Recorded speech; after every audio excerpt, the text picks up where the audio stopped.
జాగ్రత్తగా ఆలకించండి. మనం ముందుగా మాట్లాడుకుంటున్నట్లుగా ఇవి రాకడ దినాలు లోకస్తుల మీదకి వచ్చినట్లుగా దొంగ వలె రాకుండా, మనము చీకట్లో ఉండేవారం కాదు కాబట్టి, వెలుగు సంబంధం కాబట్టి, ఆయన వచ్చే యొక్క క్షణాలు, దినాలు, ఆయన వచ్చే కాలాలు మనం గుర్తించగలుగుతాం. ప్రభు దానికి ఒక సూచనలు ఇచ్చాడు. ఏమని చెప్పాడు? మనం అనేక విషయాలు ధ్యానం చేసాం. ప్రభు తానే భూలోకం ఉన్నప్పుడు ఒక మాట చెప్పాడు. ఏమన్నాడంటే, నా రాకడ దినములు లోతు దినములు వంటివి అన్నాడు. లోతు దినాల్లాగా నా రాకడ దినాలు ఉంటాయని చెప్పాడు. తర్వాత నా రాకడ దినాలు నోవాహు దినములు వంటివి అన్నాడు. నోవాహు దినముల వలె, లోతు దినముల వలె నా రాకడ దినాలు ఉంటాయి. లోతు దినాల్లో అందరూ నాశనమై లోతు రక్షించబడ్డాడు. నోవాహు దినాల్లో అందరూ నాశనం అయిపోయారు. లోకం మీద వచ్చిన ఉగ్రతను బట్టి నోవాహు కుటుంబం రక్షించబడింది. లోతు కుటుంబము మాత్రం రక్షించబడింది, నోవాహు కుటుంబం మాత్రం రక్షించబడింది. అలానే రాకడ దినాలు కూడా అలా ఉంటున్నాయి అని చెప్పాడు. కాబట్టి లోకం మీదకి విపత్తులు ఎన్ని వచ్చినా, లోకమంతా నాశనం అవుతున్నా, నీవు నీ కుటుంబం కాపాడబడాలంటే లోతుకు కలిగి ఉన్న అనుభవం మనం కలిగి ఉండాలి. నోవాహు కలిగి ఉన్న అనుభవము మనం కలిగి ఉండాలి. చూడండి, ఆదికాండము 6వ అధ్యాయం 9వ వచనంలో, నోవాహు నీతిపరుడును తన తరములో నిందారహితుడై ఉండెను. నోవాహు ఎలా ఉన్నాడట? అందరూ నాశనం అయిపోతున్నప్పుడు, ఉగ్రత వస్తున్నప్పుడు, ఆ ఉగ్రతను తప్పించబట్టడానికి నోవాహు ఎలా ఉన్నాడంటే నీతిపరుడు అని రాయబడింది. అదే ఆదికాండము 7వ అధ్యాయం 1వ వచనంలో నోవాహుతో దేవుడు మాట్లాడుతున్న మాట చూడండి. ఆదికాండము 7వ అధ్యాయం 1వ వచనం, యెహోవా, ఈ తరము వారిలో నీవే నా ఎదుట నీతిమంతుడై ఉండుట చూచితిని. ఈ తరములో నీవే నా ఎదుట నీతిమంతుడవై ఉండుట చూచితిని కనుక నీవును నీ ఇంటి వారును ఓడలో ప్రవేశించుడి అన్నాడు. నోవాహు దినాల వలె ఉంటాయి అందరూ నాశనం అవుతున్న రాకడ దినాల్లో. మనము రక్షించబడాలంటే అర్థం ఏమని బైబిల్ ఏమని చెప్తుందంటే, కడవరి కాల రక్షణ కొరకు మనం ఎదురు చూస్తూ ఉన్నాం. నోవాహు నీతిపరుడు తన తరములో. నోవాహుతో దేవుడు అంటున్నాడు, నీవు నీతిమంతుడవై ఉండుట చూచితిని. నువ్వు భక్తిపడువో, లేకపోతే నీవు కానుకలు ఇచ్చేవాడువో, నీవు చర్చిలో పరిచయం చేసేవాడువో, నువ్వు సేవకుడువో, లీడరువో, విశ్వాసువో, చిన్నపిల్లోడువో, పెద్దోడువో అని దేవుడు చూడలేదు. నీవు నీతిమంతుడవై ఉండుట చూచితిని. నువ్వు ఎవరినైనా నీవు నీతిమంతుడవై ఉండుట చూచితిని కాబట్టి నీవును నీ ఇంటి వారును ఓడలో ప్రవేశించి రక్షణ పొందమని చెప్పాడు. సొదొమ గొమొర్ర పట్టణాన్ని నాశనం చేయడానికి దేవుడు వెళ్తున్నప్పుడు, అబ్రాహాముతో దేవుడు చెప్పినప్పుడు, దుష్టులతో నీతిమంతులను కూడా నీవు నాశనం చేస్తావా ప్రభు అని అడిగాడు అబ్రహాము. నీతిమంతులను నేను ఎలా నాశనం చేస్తాను? చేయను, వాళ్ళని తప్పిస్తాను. ఒకవేళ పట్టణంలో 50 మంది ఉంటే రక్షిస్తా, 45 మంది ఉంటే రక్షిస్తా. అయ్యా, మీతో ఎదురు మాట్లాడకూడదు, ధూళినిగా దుమ్మునిగా మట్టినే ఉన్నవాడిని మరలా అడుగుతున్నాను, ఒకవేళ 30 మందే ఉంటే అని అలా తగ్గించుకుంటూ వెళ్ళి 10 మంది ఉంటే అంటే ప్రభు అంటాడు, 10 మంది నీతిమంతులు అక్కడ ఉంటే నేను పట్టణం రక్షిస్తా అన్నాడు. కానీ 10 మందులు కూడా లేరు. అయితే నీతిమంతుడు అయిన లోతు అయితే ఉన్నాడు. మీ బైబిల్లో 2 పేతురు రాసిన పత్రిక 2వ అధ్యాయము 7వ వచనాన్ని, 2 పేతురు రాసిన పత్రిక 2వ అధ్యాయం 7వ వచనాన్ని చూస్తే, దుర్మార్గుల కామ వికారయుక్తమైన నడవడి చేత తన నీతి కలిగిన మనస్సును దినదినము నొచ్చుకుంటున్నాడట. ఆ చివరిలో మాట ఉంటుంది, నీతిమంతుడైన లోతును ఆయన తప్పించెను అని రాయబడింది. లోతు ఆ తరంలో ఎలా తప్పించబడ్డాడు? నీతిమంతుడై ఉండటం వల్ల. నోవాహు ఆ తరంలో ఎలా తప్పించబడ్డాడు? నీతిమంతుడై ఉండటం వల్ల తన కుటుంబం రక్షించబడినట్లుగా లోతు దినాల్లో మనం చూస్తాము, నోవాహు దినాలు చూస్తాం. దేవుడు వాళ్ళని రక్షించడానికి వాళ్ళలో చూసిన అనుభవం ఏంటి అంటే, బైబిల్ చెప్తుంది, వాళ్ళు నీతిమంతులై ఉండుట చూచాడంట దేవుడు. మీకు అర్థమైంది నా ప్రియమైన దేవుని బిడ్డ? ఈ కాలాల్లో ప్రభు నీతిమంతుల మీద కనుదృష్టి ఉంచుతున్నాడు. ఈ కాలాల్లో ప్రభు నీతిమంతుల ప్రార్థనల వైపు తిరిగాడు. ఈ కాలాల్లో ప్రభు నువ్వేం చేసావు, ఎంత చేసావు, నీ అర్హత ఎంతో, నీ చర్చ ఎంతో, నీ విశ్వాసం, నీ భక్తి కాదు, కానీ నీవు నీతిమంతుడై ఉన్నావా అనేది మాత్రము ప్రభు చూస్తున్నాడు. ఇది రాకడ దినాలు. ఆయన దినాల్లో, నోవాహు దినాల్లో నోవాహుని ఎలా చూశాడో, లోతు దినాల్లో లోతుని ఎలా చూశాడో, నన్ను అలా చూడబోతున్నాడు. చూడండి, ఎవరు నీతిమంతులు? మనం అంటాము, మీరు అంటారు, యోహాను పత్రికలో రాయబడిన ప్రకారంగా యేసుక్రీస్తు రక్తంలో కడగబడి ఆయన రక్తం ద్వారా మనం నీతిమంతులుగా తీర్చబడ్డామని అంటారు. నిజమే, నీతిమంతులుగా తీర్చబడ్డారు. కానీ నువ్వు నీతిమంతులుగా ఒక్కసారి యేసు రక్తంలో కడగబడి తర్వాత ఏం చేయకుండా కూర్చుంటే నీతిమంతులుగా మార్చబడే అనుభవం అనేది బైబిల్ చెప్పట్ల. నా ప్రియమైన దేవుని బిడ్డ, చూడండి 1 యోహాను పత్రిక 3:7 యేసుక్రీస్తు రక్తంలో కడగబడితే నీతిమంతులుగా తీర్చబడిన తర్వాత నీతిమంతుడుగానే నేను బాప్తిసం తీసుకున్నాను, రక్తంలో కడగబడ్డాను, చర్చికి వెళ్తున్నాను, అన్నీ ఉన్నాను కాబట్టి ఖచ్చితంగా నేను నీతిమంతుడని చెప్పుకోవడానికి కుదరదు. బైబిల్ ఏమని చెప్తుంది తెలుసా? యేసు రక్తంలో కడగబడిన నీతిమంతుడు 1 యోహాను పత్రిక 3:7 ఆయన నీతిమంతుడై ఉన్నట్లు నీతిని జరిగించు ప్రతివాడును నీతిమంతుడు అని చెప్పాడు. ఎవరండి నీతిమంతుడు? నీతిని జరిగించువాడు, నీతిని జరిగించువాడు. చూడండి, అందుకే అదే పత్రికలో 2:29 నీతిని జరిగించు ప్రతివాడును ఆయన మూలముగా పుట్టి ఉన్నాడు. 3:10 నీతిని జరిగించని వాడు దేవుని పిల్లలు కారు అని బైబిల్ చెప్తుంది. నీతిమంతుడుగా తీర్చబడిన వాడు నీతిని జరిగించాలంట. వాడే దేవుని మూలముగా పుట్టినవాడు, వాడే దేవుని పిల్లలు అవుతారని బైబిల్ చెప్తుంది. నీతిని జరిగించువాడే నీతిమంతుడు. మీకు అర్థమైందా? చూడండి, పరలోకంలో కొత్త ఆకాశాన్ని కొత్త భూమిని అపోస్తులైన యోహాను చూసినప్పుడు ఆయన అంటాడు, పరలోకంలో నీతి నివసిస్తుందని బైబిల్ చెప్తుంది. ఆయన నీతిని వస్త్రంగా ధరించుకున్నాడని దేవుని గురించి చెప్తుంది. ఆయన భార్య ఉంది చూసారా, వధువు సంఘము. ఆ వధువు సంఘము కూడా ఆ వధువు సంఘాన్ని దర్శనంలో చూస్తూ నిర్మలమైన ప్రకాశమానమైన సన్నపు నారబట్టలు ఆమె ధరించుకుని దగదగా తెల్లగా ఆమె సౌందర్యంగా ఆ వస్త్రాలతో కనిపిస్తూ ఉందంట వధువు సంఘం. ఆ వస్త్రాల గురించి బైబిల్ చెప్తుంది, అవి పరిశుద్ధుల నీతి క్రియలు అని చెప్పాడు. పరలోకంలో వస్త్రం ఉంది, పరలోకంలో నిర్మలమైన ప్రకాశమానములైన సన్నపు నారబట్టలు వధువుకి ఇవ్వబడ్డాయి. అవి ఏంటి అంటే నీ నీతి క్రియలే, పరిశుద్ధుల నీతి క్రియలే వస్త్రంగా ధరించుకుని ఆ మహిమతో పరలోకంలో ఉంటారు. యేసుక్రీస్తు కూడా తండ్రి కూడా ఆయన నీతిని వస్త్రంగా ధరించుకున్నవాడని బైబిల్ క్లియర్గా చెప్తుంది. అందుకే ప్రకటన గ్రంథము 22:11 యేసయ్య ఏమంటాడు తెలుసా?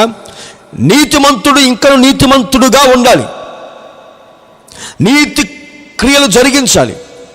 ఇదిగో నేను త్వరగా వచ్చుచున్నాను, నేను వచ్చేటప్పుడు నీతిని జరిగించేవాడు కొరకు చూస్తున్నాను, నా చేతిలో జీతం ఉంది. కాబట్టి దుష్టుడిని దుష్టక్రియలే చేయనివ్వండి, పాపిని పాప క్రియలే చేయను, కానీ నీతిమంతుడివి నీతి క్రియలు నువ్వు చేయాలి, నేను త్వరగా వస్తున్నానని యేసుక్రీస్తు చెప్పాడు. చూడండి, నీతిమంతుడుగా తీర్చబడిన తర్వాత నువ్వేం చేయాలంటే నీతిని జరిగించాలి లేదా రక్షించబడవు. నీతిని జరిగించాలి లేదా రక్షించబడవు. చూడండి, యేసయ్య మనల్ని ఉచితంగా నీతిమంతులుగా తీర్చాడు. ఇప్పుడు మనం ఉచితంగా నీతిమంతులుగా తీర్చబడ్డామని అలా కూర్చున్నామా? కాదు, నీతి కార్యాల్లో నీతిమంతులుగా మనము చేస్తూ ఉండాలి. చూడండి, మీకు ఒక ఎగ్జాంపుల్ చెప్తాను. ఒక ఊరిలో యవనస్తులు ఉన్నారు. గవర్నమెంట్ వాళ్ళని పిలిచి వాళ్ళని యోగ్యత ఏమి లేకపోయినా వాళ్ళందరినీ పిలిచి గవర్నమెంట్ వారిని మిమ్మల్ని అందరినీ టీచర్స్గా చేస్తున్నాను అని స్టాంప్ వేసి ప్రతి ఒక్కరికి ఒక సర్టిఫికేట్ ఇచ్చారు. ఈ రోజు నుంచి మీరు టీచర్లు, మీరేమి ఎగ్జామ్ రాయాల్సిన అవసరం లేదు, మీ చదువులు నాకు అవసరం లేదు, మీరందరూ కూడా ఈ ఊరిలో ఉన్న ప్రతి యవనస్తుడు మీరందరూ టీచర్లు అని. చాలా సంతోషించారు. అందరూ వెళ్ళి అందరూ చెప్పుకున్నారు, మేము టీచర్స్ము అని సర్టిఫికేట్ ఇదిగో మేము టీచర్స్మే అని అందరూ చెప్పుకున్నారు అనుకుందాం. ఇప్పుడు టీచర్ అయిపోయిన తర్వాత అందరూ టీచర్గా మార్చిన తర్వాత వాళ్ళందరూ టీచర్స్ అని చెప్పుకున్న తర్వాత నెక్స్ట్ రోజు నుంచి వెళ్ళి పాఠాలు బోధించకుండా, టీచింగ్ చేయకుండా ఇంట్లో కూర్చొని నేను టీచర్ని అన్నాను అనుకోండి, 4 రోజులు చూసి 5 రోజులు చూసి 10 రోజులు చూసి నేను అక్కడ సస్పెండ్ చేసేస్తారు. కానీ నువ్వు అక్కడ ఏం చెప్పుకుంటావు? నేను టీచర్ని అంటావు. టీచర్ని ఉచితంగా నిన్ను చేశాడు. ఉద్యోగం చేయకుండా నేను టీచర్ని అంటే ఉద్యోగం ఊడిపోద్ది, ఆ ఉద్యోగం ఊడుద్ది. ఇప్పుడు వాళ్ళు ఏమనుకుంటారు? ఒకప్పుడు నేను టీచర్నే, ఇప్పుడు నేను టీచర్ని కాదు, నా ఉద్యోగం ఊడింది అనుకుంటారు. మీకు అర్థమైందా? టీచర్ని ఉచితంగా చేశారు, ఏ అర్హతలు క్వాలిఫికేషన్ లేకుండా. ఇప్పుడు నువ్వేం చేయాలి? టీచర్ పని జరిగించాలి. టీచర్ పని జరిగించకపోతే టీచర్గా ఉండలేవు. నువ్వు ఎంతకాలం టీచ్ చేస్తావో అంతకాలం టీచర్గా ఉంటావు. అలానే ఉచితంగా నిన్ను నన్ను మన ప్రభు ఆయన రక్తం ద్వారా నీతిమంతులుగా తీర్చాడు. నీతిమంతులుగా తీర్చబడిన మనం ఏం చేయాలంటే ఆయన ప్రేమించో, ఆయన క్షమించో, మన పాపాలు ఆయన మీద వేసుకొని మన నీతిమంతులుగా తీర్చాడు. ఎందుకంటే ఆ బ్రతుకు, చచ్చిన బ్రతుకుని మన జీవంతో నింపి నీతిమంతులుగా తీర్చడానికి గల కారణం ఏంటంటే, నేను నీతిమంతులుగా తీర్చింది నీతి కార్యాలు చేసుకుంటూ పోవాలా. ఎప్పుడు నీతి కార్యాలు, ఎప్పుడు టీచింగ్కి వెళ్ళకుండా ఉంటావు, ఉద్యోగం ఉన్నట్లుగా నీతిమంతులు అనే పోస్ట్ నీకు పోద్ది. మీరు బైబిల్లో చూడండి, 1 పేతురు రాసిన పత్రికలో 4వ అధ్యాయం 18వ వచనంలో మాట రాస్తాడు. ఏమంటాడు తెలుసు? అక్కడ నీతిమంతుడే రక్షించబడుట దుర్లభమైతే అన్నాడు. అంటే నీతిమంతుడు రక్షిస్తాడని యేసే చెప్పాడు. నీతిమంతుడైన నోవాహును రక్షించాను అని రక్షణ వాడు కట్టుకున్నాడు. నీతిమంతుడైన లోతుని రక్షించాను బైబిల్ చెప్తుంది. మరి నీతిమంతుడు రక్షించడం దుర్లభం అంటే కష్టం, అసాధ్యంగా మార్చబడుతుందంట, అది కుదరని పని అయిపోతుందంట. ఎందుకనంటే నీతిమంతుడైన వాడు, నేను బాప్తీసం తీసుకున్నాను, చాలామంది నాకు తారసపడతా ఉంటారు అక్కడక్కడ. ఎప్పుడో బాప్తీసం తీసుకున్నానండి, ఎప్పుడో దేవుని నమ్ముకున్నానండి, ప్రార్థన చేశానండి, మరి ఇప్పుడేంటండి? ఎప్పుడో కాదు, ఇప్పుడేంటి? నీతి క్రియలు చేస్తున్నావా? సంఘంలో ఉన్నావా? క్రమం తప్పకుండా ఆరాధనకు వెళ్తున్నావా? నీతిమంతులుగా తీర్చబడిన నీవు నీతి క్రియలు ఉన్నాయా నీ జీవితంలో? అవి లేవు ఒకప్పుడు. అందుకే నీవు నీతిమంతుడివే కానీ రక్షించబడటం దుర్లభమైపోతుంది. చూడండి, యేసయ్య సిలువ శ్రమ ఎందుకు తెలుసా మీకు? యేసయ్య సిలువలో శ్రమ పడ్డాడని ఏడ్చి కన్నీళ్ళు గార్చి ఒక బింది పానకం తాగేసి ఫుల్గా పడుకోవడం కాదు, గుడ్ ఫ్రైడే రోజు సమాధి దగ్గరికి వెళ్ళి పూలు చల్లి సున్నాలు కొట్టేసి యేసయ్య చచ్చిపోయాడని చెప్పేసి పాటలు పాడి ఉదయాన్ని లేచి తర్వాత పండగలాగా చేసుకొని జాతర చేయడానికి కాదు యేసయ్య చచ్చిపోయింది. ఆయన ఆంతర్యం, నా ప్రభు సిలువలో చనిపోయిన మాట బహు చక్కగా రాయబడిందండి వాక్యంలో. చూస్తారా? 1 పేతురు రాసిన పత్రిక, యేసయ్య సిలువ శ్రమ పట్టడానికి గల కారణం ఏంటో తెలుసా? 1 పేతురు రాసిన పత్రిక 2వ అధ్యాయం 24వ వచనం, మనము పాపముల విషయమై చనిపోయి నీతి విషయమై జీవించినట్లు, పాపముల విషయమై మనం చచ్చిపోయి మనము నీతి విషయంగా జీవించినట్లు ఆయన తానే తన శరీరమందు మన పాపములను మ్రాను మీద మోసుకొని పోయిను అని రాశారు. ఎంత చక్కని మాట అండి. యేసయ్య ఎందుకు ప్రాణము విడిచేంతగా శ్రమపడ్డాడు, ఆఖరి రక్త బొట్టు కారినంతగా శ్రమపడ్డాడు, శరీరమందు మన పాపములను మాను మీద మోసుకొని పోయాడు. ఆ శ్రమ ఎందుకయ్యా తానే భరించాడంటే, పాపం నిమిత్తమే చచ్చి నీతి విషయమే జీవించటం. అంటే ఇక మీదట జీవించు జీవితకాలం అంతా నీ జీవితంలో నీతి క్రియ ఉండాలి. నీతిమంతుడు నీతి క్రియలు, ఒకడు సచ్చడ బతికడం చూడాలంటే వాడిని వాడి యొక్క హార్ట్ బీట్ని బట్టి తెలియజేస్తాం, శ్వాసను బట్టి. యేసయ్య అంటాడు, నా ఎదుట నీతిమంతుడైన వాడు విశ్వాస మూలముగా. చూడండి ఒకసారి, ఆయన విశ్వసించుట్లో ప్రారంభమైంది ఈ నీతి. మనము ఆయన నీతిగా మార్చబడి ఇక మీదట బ్రతికేది నీతి కొరకు, నీతి కార్యాలు చేసుకుంటూ బతకాలి నువ్వు అని యేసయ్య నీ కొరకు చచ్చిపోయాడు. అది యేసయ్య సిలువ మరణంలో చేసిన మాట. అంత చక్కగా రాశాడు కదా. కాబట్టి ఆయన విశ్వసించడం ద్వారా నీకు నీతి కలిగిద్ది ప్రారంభంలో. తర్వాత ఆ నీతిలో నువ్వు ఎదగాలి, ఆ నీతి పరిపూర్ణం చేయబడాలి, ఆ నీతి పరిపూర్ణం చేయబడాలి. రోమపత్రికలో అంటాడు 10వ అధ్యాయం 6వ వచనంలో, విశ్వాసము వలన కలుగు నీతి అంటాడు. ఆ నీతి ఎలా కలుగుతుందట? ఆయన నమ్మటంలో ప్రారంభించబడుతుంది. విశ్వాసము ద్వారా కలిగే నీతి. అందుకే నా ఎదుట నీతిమంతుడైన వాడు విశ్వాసం మూలముగా, అంటే నీతి విశ్వాసం ద్వారా నీతి కలిగిద్ది. కాబట్టి నీతి క్రియలు చేసినప్పుడే నా ఎదుట వాడు బ్రతికినట్లు అని యేసయ్య క్లియర్గా చెప్పాడు. హెబ్రీ పత్రిక 11వ అధ్యాయం 38వ వచనంలో కూడా, నా ఎదుట నీతిమంతుడైన వాడు విశ్వాసం మూలముగా జీవించును, ఒకవేళ అతను వెనుక తీస్తే అతని యందు నా ఆత్మకు సంతోషం ఉండదు అని చెప్పాడు. నా ఎదుట నీతిమంతుడైన వాడు విశ్వాసం మూలముగా. అదే హెబ్రీ 11:33 అంటాడు, విశ్వాసము ద్వారా, అక్కడ ఉన్నారు నీతిమంతులు, విశ్వాస వీరులు ఉన్నారు 11వ అధ్యాయంలో. విశ్వాసం ద్వారా వాళ్ళు నీతి కార్యాలు జరిగించారట. విశ్వాస వీరులు జాబితా ఉంది కదా 11వ అధ్యాయం హెబ్రీ పత్రికలో. వాళ్ళు నీతి కార్యాలు విశ్వాసము ద్వారా నీతి పొందుకొని, ఆ విశ్వాసం ద్వారానే నీతిని పొందుకొని నీతిమంతులుగా తీర్చబడి వాళ్ళు నీతి కార్యాలు చేసినట్లుగా బైబిల్లో రాయబడింది. వాళ్ళు నీతి కార్యాలు చేసినట్లుగా బైబిల్ రాయబడింది. కాబట్టి బైబిల్ చెప్తుంది, ఒకవేళ నీతిగా ఉంటే కష్టం అండి, అదండి ఇదండి అంటారు. చూడండి, నీతిమంతుడై ఉండి శ్రమపడట కూడా బైబిల్ చెప్తుంది. నీతిమంతులై ఉండి నీతి నిమిత్తం మీరు శ్రమపడితే మీరు ధన్యులని బైబిల్ చెప్తుంది. ఆపద్దినమున, ఉగ్రత దినమున, చూడండి, ఆస్తి అక్కరకు రాదన్నాడు. ఆపద్దినం ఆలోచించండి. కంటికి కనిపించలేదండి, పెద్ద టెక్నాలజీ పెరిగిపోయిందని అనుకుంటున్నాం, కానీ మనం కంటికి కనిపించిన ఒక చిన్న వైరస్ని ప్రపంచంలో ఎవడేం చేయలేకపోతున్నాడు ఇప్పుడు. ఇక దాన్ని గెలవాలంటే దాక్కోవడం పరిస్థితి అయిపోయింది. ఇప్పుడు ఇంట్లో కూర్చొని దాక్కోవడం, దాని కంటికి కనబడకుండా దాక్కుంటేనే గెలిచినట్లు లెక్క ఇప్పుడు. చూడండి అక్కడ, అందుకే బైబిల్ చెప్తుంది, నీతి విషయమై శ్రమపడితే మీరు ధన్యులు. ఆపద్దినములో, ఉగ్రత దినాల్లో ఆస్తి అక్కరకు రాదు అని చెప్పాడు యేసయ్య. ఆస్తి అక్కరకు రాదు. మరి ఆపద్దినాల్లో, ఉగ్రత దినాల్లో మనం కాపాడేది ఏంటి ఇప్పుడు? చూడండి, అందుకే ఇప్పుడు నోవాహు ఉన్నాడు, లోతున్నాడు, వాళ్ళ దినాల్లో వాళ్ళు కాపాడింది దెబ్బ, వాళ్ళ దినాల్లో వాళ్ళు కాపాడింది వాళ్ళ మతమా కులమా, వాళ్ళ దినాల్లో వాళ్ళని కాపాడింది వాళ్ళ యొక్క అధికారుల, వాళ్ళ దినాల్లో వాళ్ళు కాపాడింది వాళ్ళకున్న జ్ఞానమా? ఈ ఉగ్ర దినాల్లో నిన్ను కాపాడేది ఆలోచించు ఒకసారి. నువ్వు దేన్నైతే పట్టుకున్నావో, మతమైన పట్టుకున్నా, కులాన్ని పట్టుకున్నా, డబ్బును పట్టుకున్నా, ఆస్తులు అంతస్తులు పట్టుకున్నా, జ్ఞానాన్ని పట్టుకున్నా, ఇప్పుడు దాన్ని సంపాదించుకొని దాంట్లో నిలిచావు కదా, ఇది ఇప్పుడు నేను కాపాడుతుందా? అది నేను అడుగుతున్న ప్రశ్న. లోతును అది కాపాడిందా? నోవాహును అది కాపాడిందా? కాపాడలేని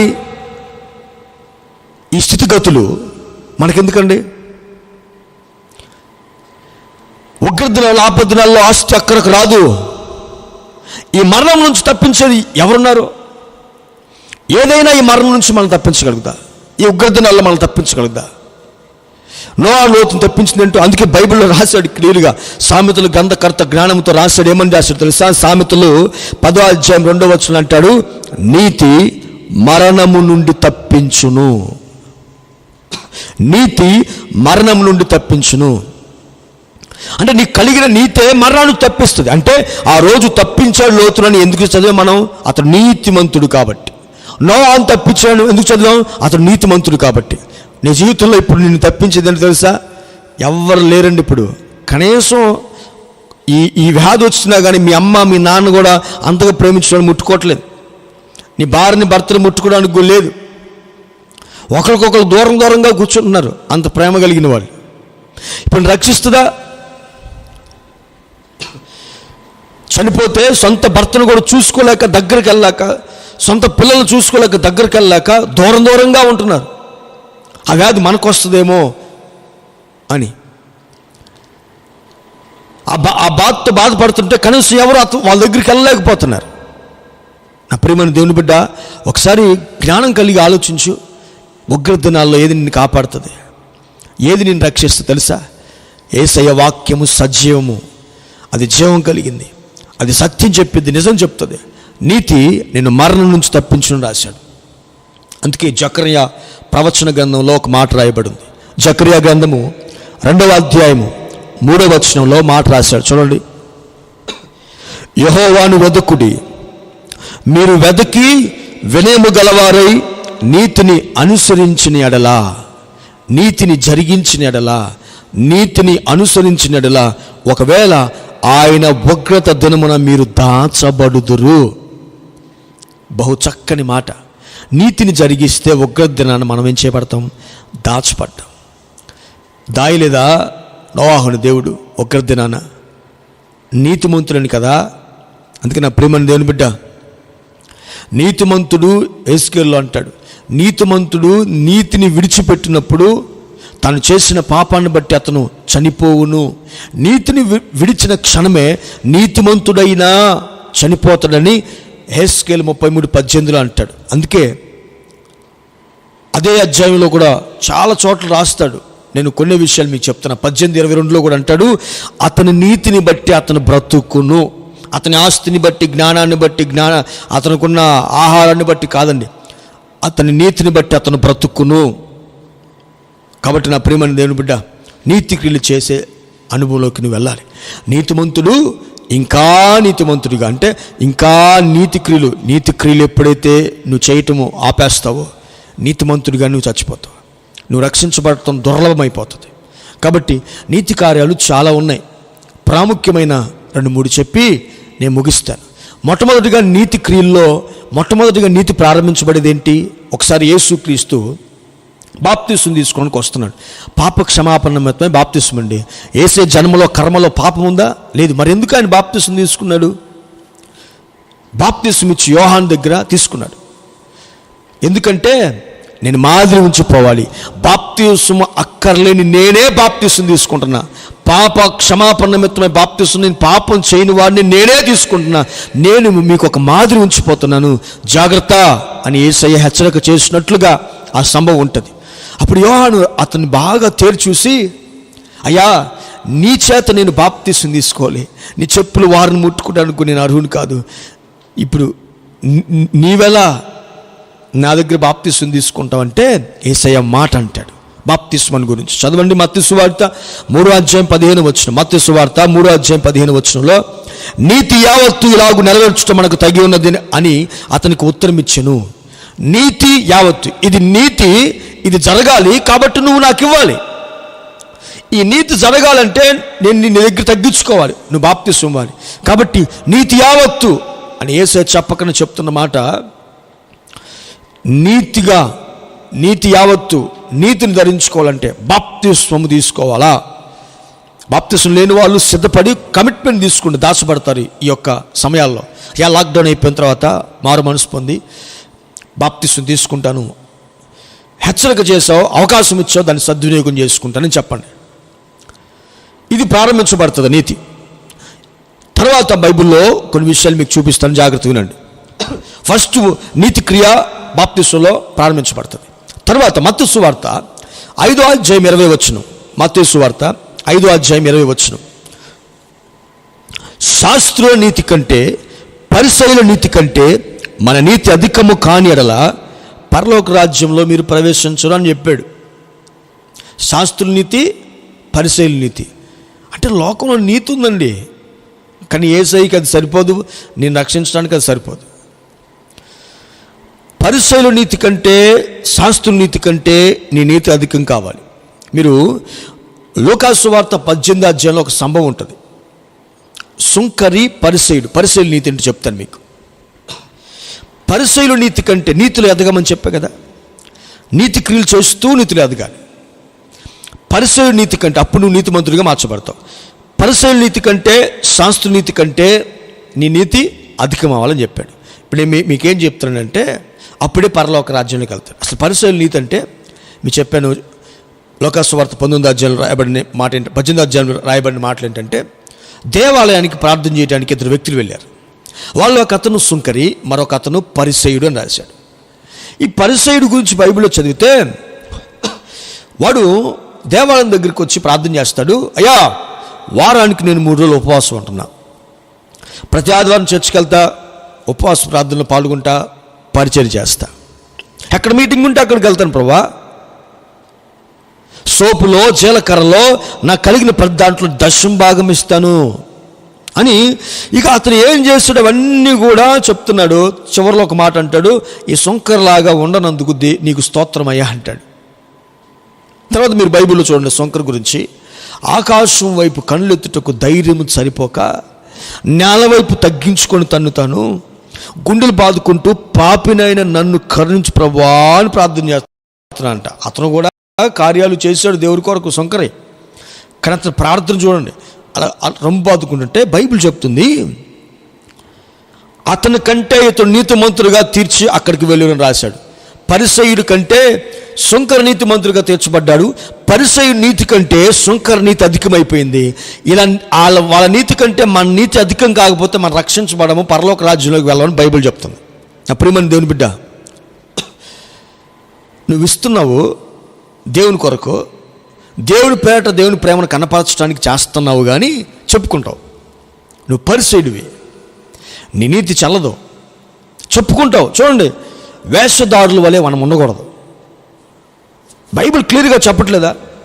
అందరికీ మనం కనపడాలి, అందరు కనపడాలి, అందరు మనల్ని చూడాలి, అందరు మనం చెప్పుకోవాలని ఎవరు ఏది ప్రభు కొరకు ఇచ్చినా కానీ ఆ వాళ్ళ యొక్క స్టేజ్ని, వాళ్ళ స్థితిని, చేసిన వాటిని చెప్పాలా, కనపరుచుకోవాలా.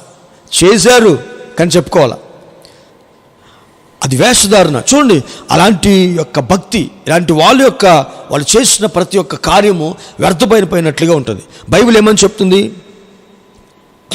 మనుషుల ఎదుట మీ నీతి కార్యాలు కనిపించకుండా బహు జాగ్రత్త పడమని చెప్పలా? దేవునికి స్తోత్రం. మనుషుల ఎదుట మీ నీతి కార్యాలు, లోకంలో ఎంత ఇచ్చారు కరోనా వైరస్ కోసం అంత ఇచ్చారని చెప్పుకుంటారు, అంత చేసిన ఫోటోలు దిగి ఫేస్బుక్లో అట్లా పెడతారు. అయితే నీవేం చేస్తున్నావు? నీవు చేస్తున్నావు తెలుసు నాకు, కానీ నువ్వు కూడా ఏం చేస్తున్నావు? అలాగే మనం చెప్పుకుంటున్నాం. బైబిల్ ఏమని చెప్తుంది తెలుసా? మీ నీతి కార్యాలు మనుషులు ఎదుట కనపడకుండా చూసుకోండి. ఇప్పుడు నేను చేసినవి ఏముందండి? నేను చేసినవి చెప్పుకోవడానికి ఏముంది? నలుగురికి పులిహార పొట్లాడి ఇచ్చి ఫోటోలు దిగేసి దాన్ని 8 ఫోటోలు 12 ఫోటోలు తీసి ఫేస్బుక్లో నేను పెట్టుకోవచ్చు. అది పెద్ద విషయం ఏంటి? నా ప్రియమైన దేవుని బిడ్డ, మీ నీతి కార్యాలు కనిపించకూడదు. పరిసెట్ అదే కదా చెప్పుకున్నాడు. నేను వారానికి ఎంత చేస్తాను, ఎటు చేస్తాను, వాళ్ళకి చేస్తానని చెప్పుకున్నాడు కదా. పరిసెల నీతి కంటే నీ నీతి పెరగాలి. బైబిల్ క్లియర్గా చెప్తుందిగా. నీతిని జరిగించాలి, కానీ నీతి జరిగించిన విషయం చెప్పకూడదు. చెప్పే పరిస్థితులను ఉండకూడదు. చూడండి, దాంతోపాటు ఏమంటున్నాడు? సుంకర్తో పరిసెడు పోల్చుకుంటున్నాడు, ఇతను అతనితో పోల్చుకుంటున్నాడు. మనము ఎప్పుడైతే ఒక వ్యక్తితో, ఒక పాస్టర్ మరొక పాస్టర్తో, ఒక నీతిమంతుడు మరొక నీతిమంతుడితో, ఒక సంఘం మరొక సంఘంతో, ఒక విశ్వాసం మరొక విశ్వాసతో, ఒక భక్తిపరుడు మరొక భక్తిపరుడితో ఎప్పుడైతే పోల్చుకోవటం ప్రారంభించారో భక్తి పతనం అవటం ప్రారంభించబడుతుంది. నువ్వు నీతిమంతుడు కాదు, ఈ శంకర్లాగా నేనని ఇతని నీతిని పోల్చుకుంటున్నాడు. ఎవరో? పరిసయ్యుడు. తన కార్యాలు చెప్పుకుంటున్నాడు, పోల్చుకుంటున్నాడు. ఈరోజు ప్రతి పండగ వస్తే పోలిక. ఈ పాస్టర్కి ఇన్ని మార్కులు, ఈ చర్చికి ఇన్ని మార్కులు, ఆ సేవకుడికి 100కు ఇన్ని, ఈ సేవకుడికి 100కి ఎంత, ఈ చర్చికి ఎంత, ఈ మెసేజ్కి ఎంత అని మార్కులు వేసే బ్యాచ్ కొంతమంది ఉంటారు. నా ప్రియమైన దేవుని బిడ్డ, నువ్వు వినాల్సింది, తీసుకోవాల్సింది ఏంటో నీకు అర్థం కావట్లా.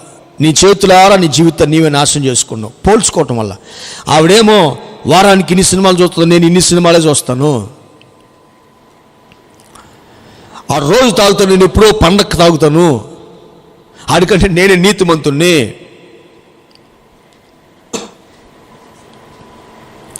ఆడు 2 గంటలు ప్రార్థన, 1 గంట చేస్తాడు ప్రార్థన, నేను 2 గంటలు ప్రార్థన చేస్తాను, కాబట్టి ఆడికంటే నేను నీతిమంతుణ్ణి.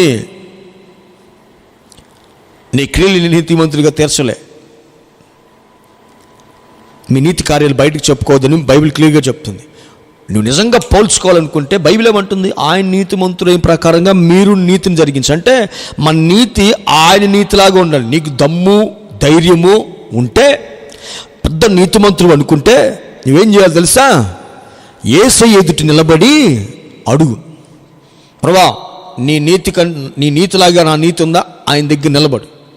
మనలాగే అపోస్తలుడైన పౌలుగా అనుకున్నాడు అంటాం, నేను ఎంత పరిశుద్ధుణ్ణి, నీతిమంతుణ్ణి, అందరికంటే నేను నీతిమంతుణ్ణి, అసలు నా నీతి ఎంతో, నా పరిశుద్ధత ఎంతో తెలుసుకుందాం అనుకున్నాడంట అపోస్తలుడైన పౌలు. అలాని మనలాగా వీళ్ళతో పోల్చుకోలేదు. ఆయన డైరెక్ట్గా వెళ్ళి యేసయ్య ఎదుట నిలబడ్డాడంట అపోస్తలుడైన పౌలు. ఆయన ఎదుట నిలబడినప్పుడు ఈయన చేసిన నీతి పరిశుద్ధత ఎంత కనిపిస్తుంది తెలుసా? ఓ చోట రాస్తాడు పత్రికలో, అయ్యో అంటాడు, పెద్దగా అరిచాడంట. ఏమని? పాపుల్లో మొట్టమొదటి ప్రధానమైన పాపి నేనే అని కనిపించిందంట. అంత పెద్ద అపోస్తలుడు వెళ్ళి యేసయ్య నిలబడగానే నేను నీతిమంతుని కాదు పాపిని, వాళ్ళలో ఫస్ట్ నిలబడింది నేనే, మొట్టమొదటి ప్రధాన పాపిని నేనే అని చెప్పాడు. నీవు నిజంగా పోల్చుకోవాల్సింది ఎవరో తెలుసా? యేసయ్యతో నిన్ను పోల్చుకోవాలి. నీ సమరూపము, జాన్సన్ పరిశుద్ధుడై ఉన్నాడు, నువ్వు పరిశుద్ధుడిగా ఉండు, జాన్సన్ నీతిమంతుడై ఉన్నాడు, అలాగే నువ్వు ఉండమని చెప్పలే యేసయ్య. నేను నీతిమంతుణ్ణి, నాలాగా నీవు ఉండు, నా నీతిని జరిగించాలి. నేను పరిశుద్ధుణ్ణి, నీవు పరిశుద్ధుడు, నాలాగా ఉండమని చెప్పాడు. మన పోలిక యేసయ్యతో పోల్చుకునే వ్యక్తులు ఈరోజు భక్తి పతనం అవడానికి, భక్తి ఎదగపోవడానికి గల కారణం ఏంటో తెలుసా? నీతిని వాళ్ళతో వీళ్ళతో పోల్చుకోవటం వల్ల భక్తులు ఎదగలేకపోతున్నావు. పర్లేదులే అని తృప్తిపరచబడుతున్నావు.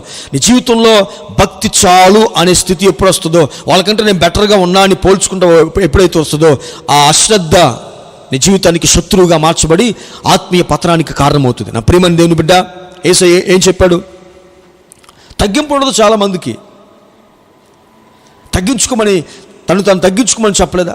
మీ నీతి క్రియలు లోకస్తులాగా మనం చెప్పుకుందామా? అంత చేసి ఇంత చేసుకొని చేసామని చెప్పమన్నాడు యేసయ్య? చెప్పలేదు కదా. నీతి కార్యాలు బయటికి కనిపించకూడదు, దేవునికి మాత్రమే కనిపించని చెప్పలేదా? మీ కుడి చేతితో ఇచ్చేది ఎడమ చేయికి తెలియకూడదు అని చెప్పలేదా? రహస్యమందు చూచు నీ తండ్రి ప్రతిఫలం ఇస్తాడు అని చెప్పలేదా? నీతి కార్యాలు ప్రార్థన చేస్తారు బహిరంగంగా, గంటలు ఒంటరిగా ఉండరు. ఉపవాసం చేయనప్పుడు రహస్యంగా చూచి నీ తండ్రి, ప్రార్థన చేయనప్పుడు రహస్యంగా చూచి నీ తండ్రికి మొర్రపెట్టు అని చెప్పలేదు యేసయ్య? రహస్యమందు చూచు తండ్రి అని రాయబడింది. లోకంలో నీతి ఉందండి, అది మురికి గుడ్డ లాంటిదని చెప్పాడు. మన నీతి మురికి గుట్ట లాంటిది. కాబట్టి నీతి కార్యాలు, పరిసయ్యుల నీతి కంటే, శాస్త్ర నీతి కంటే నీ నీతి అధికమవ్వాలి. చేయాలి, నువ్వు చెప్పకూడదు. చాలామంది చేసి ఏం కోరుకుంటారు తెలుసా? గుర్తింపు కోరుకుంటారు. నన్ను గుర్తించాలి అని కోరుకుంటారు. మన జీవితంలో ఏదైనా మరుగైన జీవితం మనం చేయాలా? ఎవరికి కనిపించకుండా మనం చేయాలా? నీతి కార్యాలు బైబిల్ చెప్తుంది. చాలామంది ఏమంటారంటే, నీతిగా ఆ బిజినెస్లో బతికితే, నీతిగా ఎలా బతికితే అసలు మనకేముంటుందండి? అన్నింటిలో నీతిమంతుడిగా బతకలేమండి, కొన్నింటిలో బతకగలుగుతాము, మనకేమీ కలిసి రాదండి, నీతిమంతుడిగా ఉంటే అసలు బతకడం కష్టమండి అంటారు. బైబిల్ ఏమంటుంది? మొదట నా నీతిని. అన్నింటిలో కష్టమండి, అన్నింటిలో సెట్ అవ్వదండి నీతిమంతుడిగా నీతి కార్యం చేస్తే ఈ కాలంలో అంటారు. యేసయ్య మాట సత్యమో, ఇప్పుడున్న పరిస్థితులు సత్యమో మనం చూద్దాం ఒకసారి. మొదట నా నీతిని, రాజ్యాన్ని వెతకండి, అప్పుడు అన్నీ మీకు అనుగ్రహించబడతాయని చెప్పాడు. మొదట నా నీతిని వెతకరా, నా నీతిని వెతుకు, నీకు అన్ని అనుగ్రహించబడతాయని యేసయ్య చెప్పాడు. భూమి ఆకాశాలు గతించిన, యేసయ్య మాటలు గతించిన అన్న విషయాన్ని మీకు నేను సూటిగా చెప్తా ఉన్నాను. చూడండి క్లియర్గా, మనము నీతి నిమిత్తమే ఆకలి కలిగి ఉండాలి, దాహం కలిగి ఉండాలి, నీతిని చేయాలనే ఒక ఆశ మనలో తృష్ణ రగులుతూ ఉండాలి. అప్పుడే మనం తృప్తిపరచబడి అన్నిటికీ ఇవ్వగలుగుతాం. అందుకే ధన్యతుల్లో కూడా రాస్తారు కదా, మత్తయి సువార్త 5వ అధ్యాయం ధన్యతులు ఏమంటాడో అక్కడక్కడ 2 మాటలు ఉంటాయి ధన్యతుల్లో. నీతి కొరకు ఆకలి దప్పు కలిగిన వారు ధన్యులు, వారు తృప్తిపరచబడతారని రాశాడు.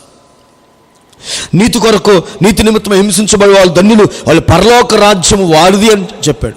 5వ అధ్యాయం మీరు చదువుకోండి, 6-10 వచనాల్లో ఉంటుంది. నీతి కొరకు ఆకలి దప్పులు కలిగిన వాళ్ళు ధన్యులు, వారు తృప్తిపరచబడతారు, నీతి నిమిత్తం హింసించబడే వారు ధన్యులు, వారు పరలోక రాజ్యం వారిది అని క్లియర్గా అక్కడ రాయబడింది. కాబట్టి నీతి నిమిత్తం వాడు శాశ్వతమైన బహుమానం పొందుకుంటాడు. కాబట్టి నీ క్రియలు, నీతి క్రియలు చేసి నువ్వేం చేయకూడదు? పరిసయ్యులు, నువ్వు నీతిమంతుడిగా ఉండాలంటే నీ నీతి క్రియ ఎలా ఉండాలంటే పరిసయ్యుల నీతి కంటే, శాస్త్ర నీతి కంటే అధికంగా ఉండాలి. నువ్వు ఒకరితో ఒకరు పోల్చుకోకూడదు, నువ్వు చేసింది చెప్పకూడదు, మరుగైన జీవితం నీకు ఉండాలి. అదే నీ జీవితంలో నీతి యొక్క స్థితిలో పెరిగి ప్రభు ఎదుట నువ్వు నీతిమంతుడిగా ఉంటావు.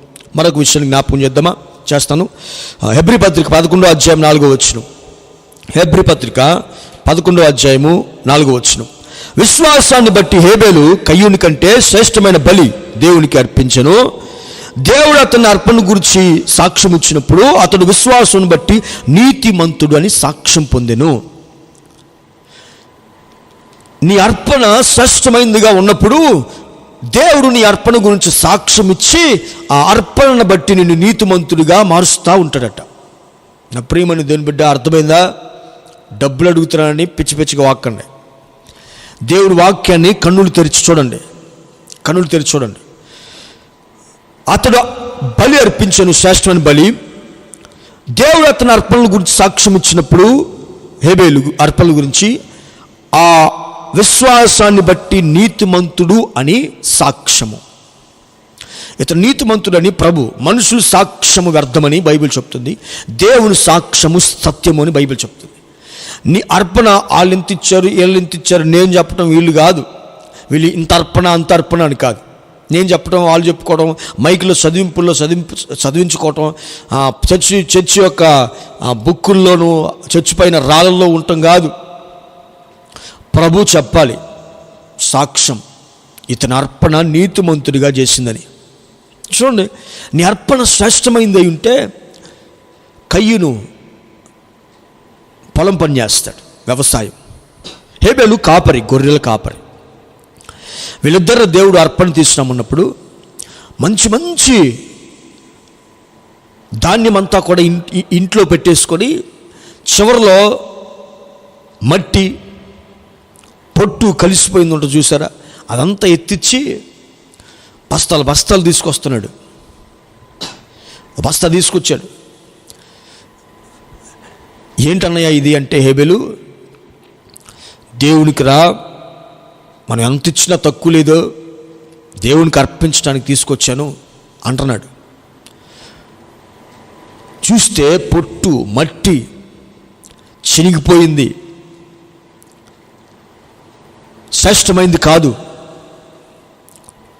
హేబేలు వెళ్ళిపోయి పరిగెత్తుకుంటా తన మందలో చక్కగా శ్రేష్టమైంది, మందలో శ్రేష్టంగా ఉన్నది, మందలో చక్కగా క్రొవ్వినది, మంచిది, ఏ గుడ్డిది కుంటిది కాకుండా డాగు మచ్చలేనిది ఒక గొర్రె పిల్లను తీసుకొచ్చి అర్పించాడు. యేసయ్య కయ్యూను అర్పణ తృణీకరించాడు. హేబేలు అర్పణని, నీ అర్పణను బట్టి నువ్వు నీతిమంతుడివి అని చెప్పాడు. శ్రేష్టమైన అర్పణ నేను నీతిమంతుడిగా తెలుస్తుంది. నీతిమంతుడు వెనుక తీయక ఇచ్చుచుండును అని రాయబడింది. ఏమిస్తాడు? శ్రేష్టమైనవి బలిపెట్టి మీద పెడతారు. చాలామంది దేవుడికి ఇచ్చేది వాళ్ళకి అవసరం లేనిది ఇస్తారు. బైబిల్ క్లియర్గా చెప్తుందిగా, నువ్వు దేవుడికి ఏది ఇచ్చినా అది శ్రేష్టంగా ఉండాలి. నా బ్రతుకులో, నా జీవితంలో అనేక వందల మంది జీవితాలు నేను చూసానండి. ప్రభు కొరకు శ్రేష్టమని అర్పించిన వారి జీవితాలు కళ, జీవము ఇప్పటికీ నా కళ్ళతో నేను చూస్తున్నాను. ప్రభు ఎదుట ఆనబెట్టి చెప్తున్నా. చూడండి, ఒకరోజు ఒక విధవరాలు వచ్చిందండి. చూడండి, అర్పణ శ్రేష్టమైందిగా ఎంత దేవుడు చూస్తాడు. కానుక పెట్టి దగ్గర యేసయ్య కూర్చున్నాడు. కానుక పెట్టిలో అందరూ ₹1,00,00,000, ₹1,00,000, 10 కోట్లు, ₹100 అన్నీ వేస్తున్నారు. పలానా డాక్టర్ గారు ₹2 వేశారు, పలానా ఇంజనీర్ గారు ₹5 వేశారు,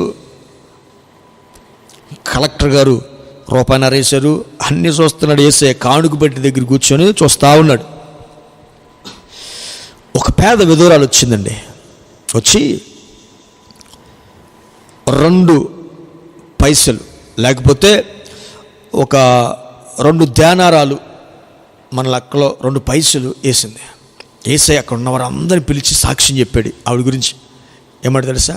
మా ఆగమా ఆగింది, భయపడుతుంది. అయ్యో నేను చాలా తక్కువ వేసాను, చూసేసాడేమో, తిడతాడేమో ఇప్పుడు అనుకొని చుట్టుపక్కల అందరిని పిలిచి, యేసయ్యా ఈ కానుక పెట్టిలో ఇంతవరకు ఎంతోమంది కానుకలు వేశారు, అందరికంటే ఎక్కువ వేసిన వాళ్ళు ఎవరు తెలుసా అన్నాడు.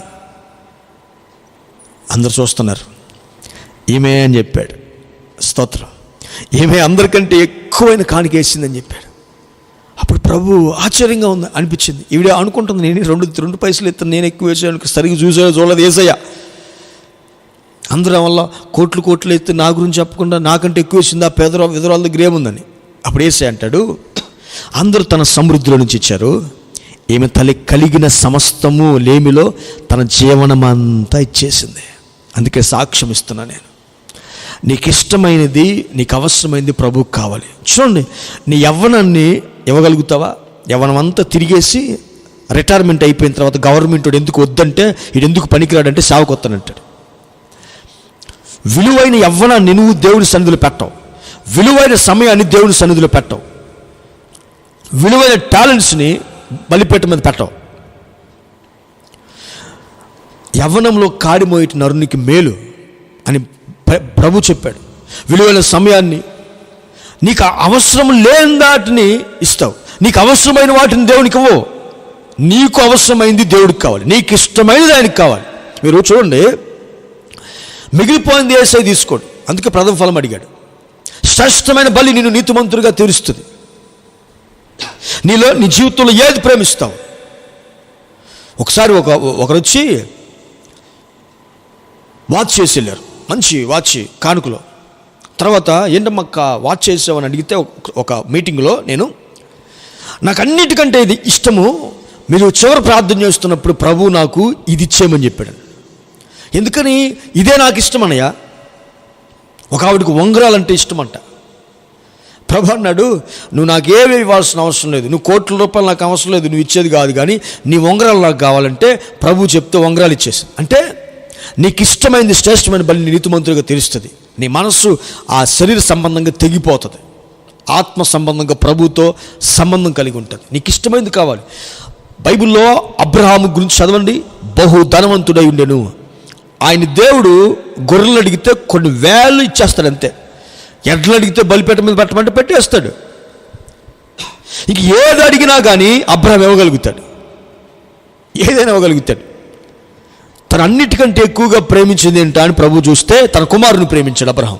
అందుకని దేవుడు ఏమన్నాడు, అబ్రహాం నీ బలి అర్పణ కావాలంటే చెప్పండి ప్రభు, చెప్పండి, కొన్ని కోట్లు కావాలా, లేకపోతే గొర్రెలు కావాలా, మేకలు కావాలా, గాడిదలు కావాలా, చెప్పండి, మొత్తం బలిపేట మీద వేసేస్తాను మొత్తం అంటాడు. ప్రభు అంటాడు, నేను చూపించిన స్థలంలో నీ సొంత కుమారుని నాకు బలి ఇవ్వమంటే మైండ్ పోయింది అబ్రహాంకి. దేవుడు నిన్ను ఏం అడుగుతారో తెలుసుకున్నావా? నువ్వు దేన్ని ప్రేమిస్తావో, నీకేది శ్రేష్టమో ప్రభు దాన్ని అడుగుతాడు.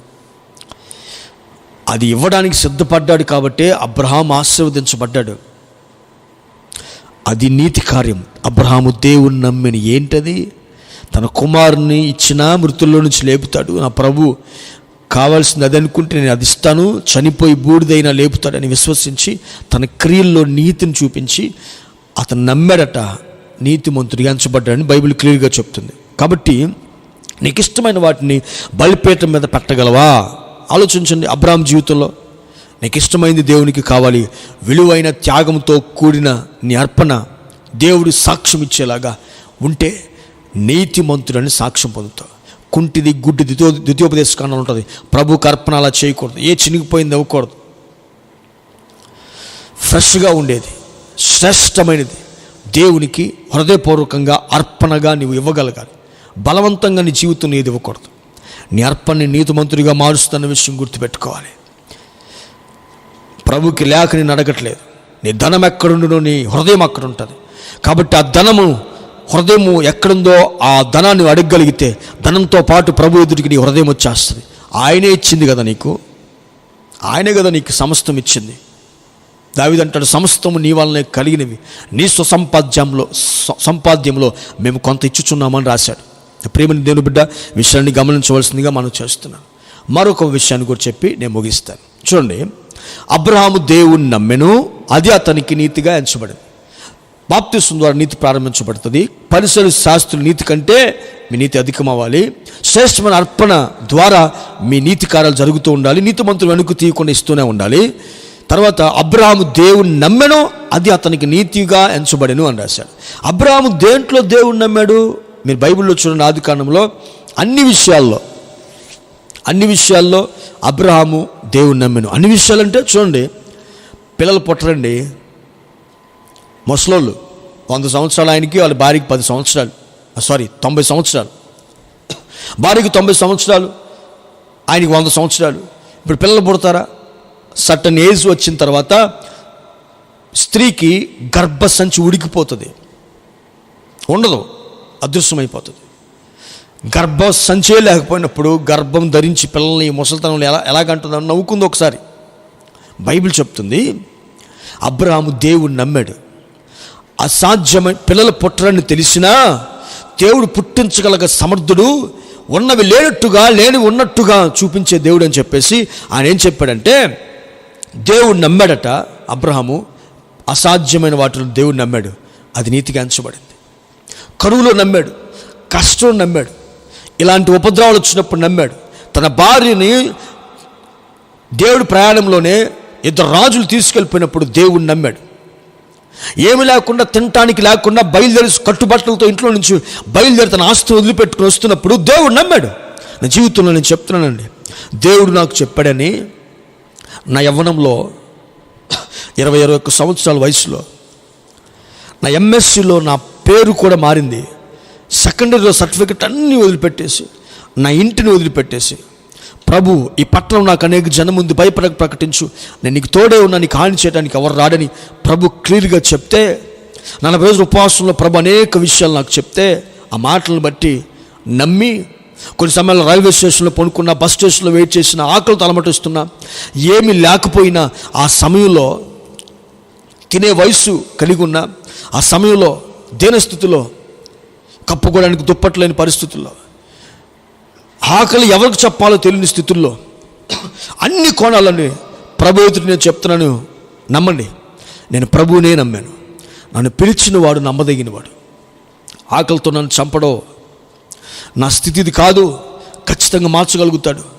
లోక తండ్రి ఇచ్చిన ఆస్తి అలా ఉంటే, లోక తండ్రి యొక్క ఏర్పాటు అలా ఉంటే, పరమ తండ్రి అని పిలిచిన వాడు ఎలా ఉంటాడని నా సమస్తాన్ని విడిచిపెట్టుకొని వచ్చి ప్రభు సేవ చేస్తే, ఈరోజు ఈ దినాన నేను ఏ విషయాల్లో ప్రభు నమ్మానో వాటన్నిటిలో నేనే ఆశ్చర్యపోయి కన్నీళ్లు విడిచేంత ఆశీర్వాదం ప్రభు నా ఎదుటి పెట్టాడు. ఒంటరిగా ఈ బుద్ధిహీనుణ్ణి ఈ విధంగా ప్రభు 100 జీవితాలు కట్టడానికి ఉపయోగించుకున్నాడు. నీవు దేవుణ్ణి అన్ని విషయాలు నమ్మాలి. కరువు వచ్చిందని భక్తిని విడిచిపెట్టి పాపంలోకి వెళ్ళబాక, సైడ్ ట్రాక్లు డబ్బులు వస్తున్నాయి వెళ్ళబాక, సావుకులారా వెనక్కి వెళ్ళిపోయి మళ్ళీ ఉద్యోగం చేసుకుందాం అనుకోవాకండి. ప్రభువు నిన్ను పోషించడానికి సమర్థుడు. నా ప్రేమని దేవుని బిడ్డ, వెనక్కి వెళ్ళకు. నీ భక్తి ఇది పెంచుకునే సమయం, విశ్వాసానికి ఇది పరీక్ష. అన్ని విషయాల్లో నువ్వు దేవుడు నమ్మాలి. అది ఇప్పుడే నీ నీతికి, ఇప్పుడు నీ నీతి బయలుపరచే సమయం. కుమారుని ఇవ్వమన్నప్పుడు తన నీతి బయలుపరచబడే సమయం అది. ఆ సమయం నమ్ముతాడా? ఇది అసాధ్యమైన కార్యం కదా, ఇది నమ్ముతాడా?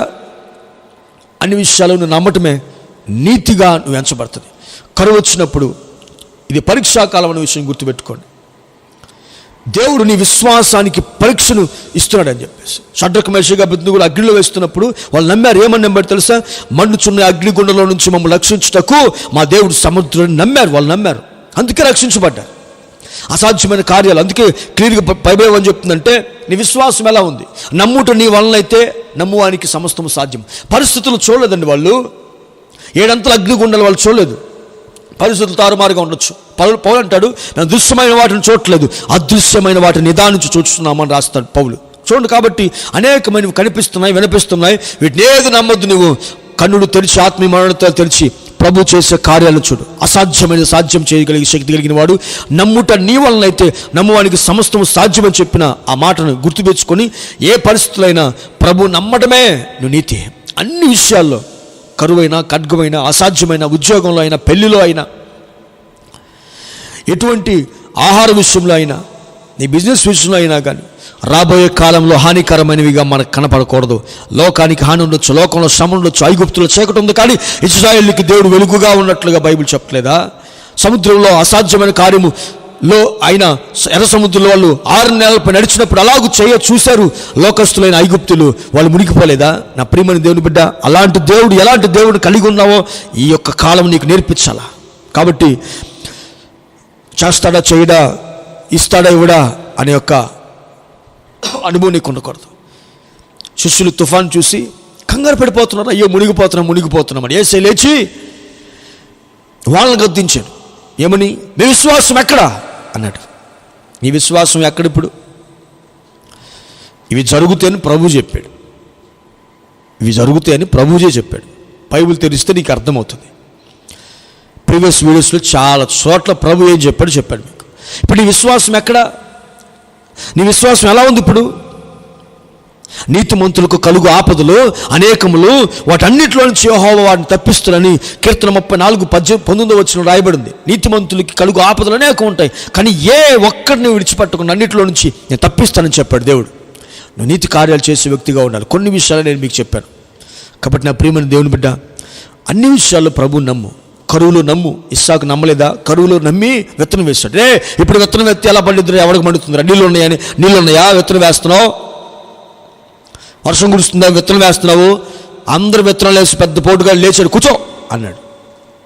మనగా లేచాడు, కూర్చో అని చుట్టుపక్కల అందరూ. ఇస్సాకునంటే ఏది నమ్మకుండా నా ప్రభు నాకు తోడున్నాడని, కరువులో విత్తనం వేస్తే నూనెతలుగా ఫలిస్తే అన్ని జనులు నోరు మూసుకున్నారు. నీ విశ్వాసాన్ని కనపరిచి క్రియారూపంగా చేసుకునే కాలం ఇది. అనేకులను చూడాలి, భయపడాలి, అసూయపడ్డారంట ఫిలిస్తీయులు. నా ప్రియమైన దేవుని బిడ్డ, నువ్వు నాకు చేయగలుగుతావా, చేస్తావా? అన్నిట్లో యేసయ్యను నమ్ము. నేను పోషించడానికి ఆయన ఆకాశ వాక్యంట్లు విప్పుతాడు. నన్ను పోషిస్తున్నాడండి. ఎవరిని కలవట్లేదు ఆశ్చర్యరీతిగా. వాళ్ళు ఎవరో నాకు తెలియదు. ఏ రోజు సేవలో చెప్పగలుగుతాను, నా మనవి వినని రోజు ప్రభువు లేదు. నేను అడిగినది ప్రతి ఈవి నాకు అనుగ్రహిస్తున్నాడు. అడగనది నా అవసరతను ముందుగా గుర్తించి ఆయన ముందుగా సిద్ధపరిచి సమస్తాన్ని ఆయన సేవలో లోటు లేకుండా నన్ను తీసుకెళ్తున్నాడు. గవర్నమెంట్ నమ్ముకున్న వాడికి లోటు వస్తుంది, కానీ దేవుడు నమ్ముకున్న వాడికి లోటు లేదు. ఇప్పుడు వాళ్ళైనా శాలరీలు ఆపేస్తారేమో, కానీ ప్రభు మాకు శాలరీస్, మాకు ఏం కావాలో అది మాకు ఇవ్వకుండా ఉండలేడు సేవకుడు. ఒక ఆఫ్టర్ ఆల్ గవర్నమెంట్ నమ్ముకున్నవాడు అంత ధైర్యం అయితే, పరలోక దేవుడు నమ్ముకున్న వాళ్ళం సమస్తాన్ని విడిచిపెట్టి మా ప్రాణాలే సేవకులమైన మేము బలిపేట మీద మమ్మల్ని మేమే అర్పించుకున్నప్పుడు ఎలా చూస్తాడు ప్రభు? కాబట్టి నా ప్రియమైన దేవుని బిడ్డ, దావీదు ఒక మాట అంటాడు, కీర్తన గ్రంథం 37 అధ్యాయం అంటాడు, నీతిమంతులు నేను చూశాను, నేను బాలుడిగా ఉన్నాను, ఇప్పుడు పెద్దవాడిని అయిపోయా, ముసలివాడిని అయిపోయా. అప్పటి నుంచి ఇప్పటి వరకు నేను నీతిమంతులు చూస్తూ వచ్చాను. చాలామందిని చూసా, నీతిమంతులు విడవబట్టం కానీ, వాళ్ళ యొక్క కుమారులు, వాళ్ళ పిల్లలు నీతిమంతులు విడవబట్టం కానీ, వారి సంతానం భిక్షమెత్తుకోవడం నేను చూడలేదు అని చెప్పాడు. చిన్నప్పటి నుంచి ముసలితనం వరకు నీతిమంతులు విడవబట్టం కానీ, వాళ్ళు భిక్షమెత్తుకోవడం నేను చూడలేదు. యెహోవా నీతిమంతులను ప్రేమిస్తాను 146 కీర్తనలో రాయబడింది. నీతిమంతుల తనల మీదకి ఆశీర్వాదాలు వస్తాయి, నీతిమంతుల నివాస స్థలాన్ని ఆయన ఆశీర్వదిస్తాడని బైబిల్ క్లియర్గా చెప్తుంది. అలాగే యెహోవా నీతిమంతులను ఆకలి గొల్లవుడని సామెతల గ్రంథం 10వ అధ్యాయంలో రాయబడింది. కాబట్టి ఇంకా చెప్పాలంటే నీతిమంతుల్ని యెహోవా సంరక్షిస్తాడు. మీరు ప్రార్థన గురించి చదువుతూ ఉంటారు, ఎవరి ప్రార్థన దేవుడు ఆలకిస్తాడు, ఎవరి ప్రార్థన బలంగా ఉంటుంది, ఎట్లాంటి ప్రార్థన బలంగా ఉంటుందని ఎత్తుక్కుంటుంటారు కదా. నేను చెప్తా వినండి. చూడండి, సామెతల గ్రంథం కీర్తన గ్రంథంలో ఒక మాట రాయబడి ఉంటుంది. ఏమని రాయబడి ఉంటుంది అంటే 34:17లో నీతిమంతులు మొర్రపెట్టగా యెహోవా ఆలకించును. మరి ఎవరు మొర్రపెట్టిన ఆలకించడో? నీతిమంతులు మొర్రపెట్టగా యెహోవా ఆలకించును. 1 పేతురు రాసిన పత్రిక 3:12, కీర్తన 34:15 వచనంలో ఒకే మాట రాయబడి ఉంటుంది. ప్రభు కనులు నీతిమంతుల మీద, ఆయన చెవులు వారి ప్రార్థనల వైపు తిరిగాయి అని రాశాడు. ఆయన కన్నులు నీతిమంతుల మీద ఉంటాయంట, ఆయన చెవులు వారి ప్రార్థనల వైపు తిరిగాయంట. అందుకే నీతిమంతుని విజ్ఞాపన బహు బలమ కలిగిందై మనపూర్వకంగా బహు బలంగా ఉంటుందని రాశాడు. నీతిమంతుని యొక్క విజ్ఞాపన, నీతి కార్యాలు జరిగిస్తూ ప్రార్థన చేయి, అప్పుడు బలంగా ఉంటుంది. అది అప్పుడు నీ ప్రార్థన ఆలకిస్తాడు, అప్పుడు నీ మీద కన్ను దృష్టి ఉంచుతాను, క్లియర్గా బైబిల్ చెప్తుంది. కాబట్టి నా ప్రియమైన దేవుని బిడ్డలారా, మీ జీవితంలో నీతిమంతులుగా ఉండే ఆ అనుభవంలోకి, నీతిమంతుల యొక్క స్థితి, నీతిమంతు యొక్క యోగ్యత ఏంటి, నీతిమంతుల యొక్క ఆశీర్వాదాలు ఏంటో మీకు అన్నీ చెప్పాను. ఈ వాక్యాన్ని పదే పదే విని రాసుకొని దాన్ని చూసుకొని జీర్ణించుకొని నీతిమంతులుగా నోవాహు దినాలు రాకడ దినాలు,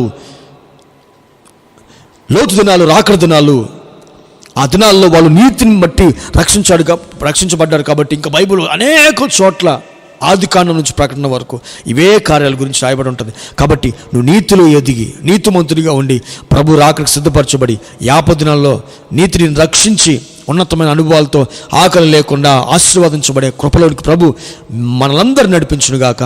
అటు కృప ప్రభు మనకిచ్చునుగాక. యేసు నామములో ఈ కృప మనకు కలిగినందుకే దేవునికి స్తుతి చెల్లిస్తూ నేను ముగిస్తూ ఉన్నాను. అందరికీ వందనాలు తెలియజేస్తూ ఉన్నాను. చిన్న ప్రార్థన చేసుకుందామా? మోకరించండి, మీరున్న స్థలాల్లో మోకరించండి. ప్రార్థన చేస్తాను. కళ్ళు మూసుకొని ప్రార్థన చేస్తా. మహాపరిశుద్ధుడికి మా ప్రియ పరలోకపు తండ్రి, మీ గన్నామానికి స్తోత్రం. ప్రార్థిస్తున్న ప్రతి బిడ్డ నీతిమంతుడిగా మార్చబడి నీతిని జరిగించే ఆ కృపలోనికి వెళ్ళడానికి సహాయం చేయండి. ఏ మాటలైతే ఇవ్వబడ్డాయో ఆ మాటలు నీ మాటలుగా తీసుకునే భాగ్యాన్ని ప్రసాదించండి. ప్రతి మాట అగ్నిలో పొటం వేయబడినదిగా నీ శక్తి చేత పొదిగించబడిన బిడ్డల దగ్గర తీసుకువెళ్ళినందుకు స్తోత్రం. ప్రతి ఒక్కరూ ఆలోచన జ్ఞానము కలిగి ప్రవర్తించడానికి సహాయం చేయమని ప్రభువా నీ బిడ్డలను ఆశీర్వదించమని ప్రార్థన చేస్తూ ఉన్నాను.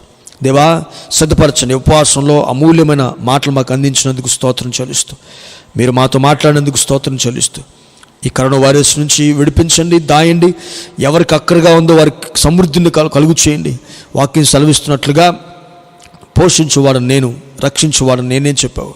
కాబట్టి రక్షించి పోషించి ఏది కావాలో మా అక్కర్లు ఎరిగిన దేవుడుగా నీవు ఉన్నావు. కాబట్టి అక్కర్లన్నీ కూడా యేసయ్యా నీవు తీర్చమని ప్రార్థన చేస్తున్నాను. ప్రతి ఒక్కరిని ఆశీర్వదించండి, ప్రతి ఒక్కరిని ఆశీర్వదించండి, ప్రతి ఒక్కరిని ఆశీర్వదించండి, దీవించండి, నీతిమంతులుగా తీర్చండి. కుటుంబాలన్నీ కూడా అలా మార్చబడి మీ మందిరాలు ఓపెన్ అయిపోయినప్పుడు కుటుంబ సమేతంగా నీతిమంతుల నివాస స్థలాలకు వెళ్ళటానికి ఉత్సాహధ్వని చేయబట్టడానికి కృప దయచేసి మందిరాల్లో గానం చేసుకున్న కృప దయచేయండి. ప్రతి ఒక్కరికి లోటు లేకుండా సహాయం చేయండి. అదృశ్యమైన వాటిని చూడటానికి, అన్ని విషయాలు నమ్మడానికి కృప దయచేసి బలపరచమని యేసు పరిశుద్ధ నామములో ప్రార్థన చేసి వేడుకొంచున్నాను తండ్రి, ఆమెన్. తండ్రి, కుమార, పరిశుద్ధాత్మ సదాకాలం మనకు తోడే నడిపించును గాక, ఆమెన్. యేసు నామములో అందరికీ వందనాలు తెలియజేస్తా ఉన్నాను.